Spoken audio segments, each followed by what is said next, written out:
On the 52 of Pesachim, we get this instance where a certain rabbi chooses a lenient path. I'm not going to go into all the details about what the two sides of the debate were, but a certain rabbi chooses the lenient path.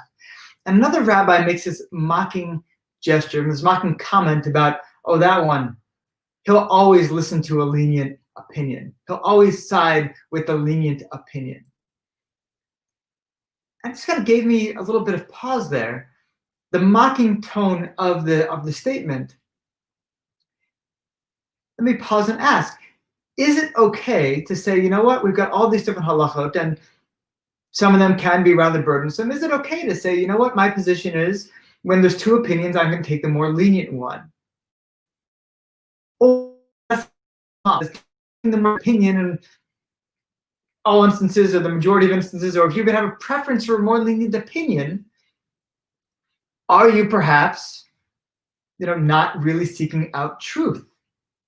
And maybe the seeker of truth is going to have a variety of more strict opinions and more lenient opinions. It reminds me of an instance we had many years ago when we were getting smicha, getting our rabbinic ordinations in our yeshiva as a group.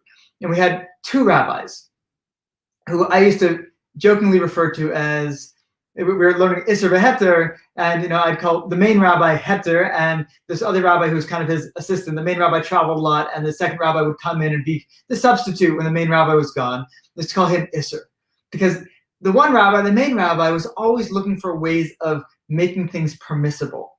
He said the job of the rabbi is to mater things. Somebody comes to you with a really difficult situation, you got to bend over backwards to look in the law and find something that would allow you to say that it's okay, that you thought maybe you made your dish for Shabbat treif, but no, if we read it right, you can see I can say, no, it's all right. If there's a possible way to read it as being okay, you should give that opinion.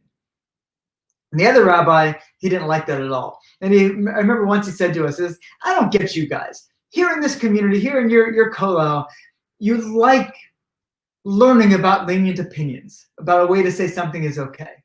Me, in my community, we love it when we find a really geschmack chumrah. We find like a way of reading something even more strict than people have done before. We pass it around. We get excited by it.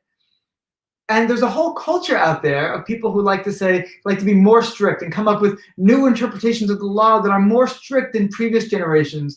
And of course, no ways are they going to ever want to step back and be less strict than a previous generation, but be more strict is considered to be a better thing.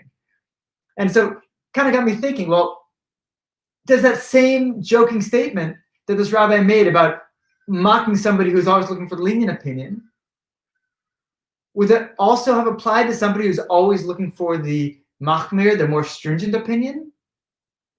Would he have also said, he's always going for the machmir opinion, and really either side, anybody prefers the lenient side or prefers the machmir side, the stringent side, that either one is bad because that person is not seeking truth?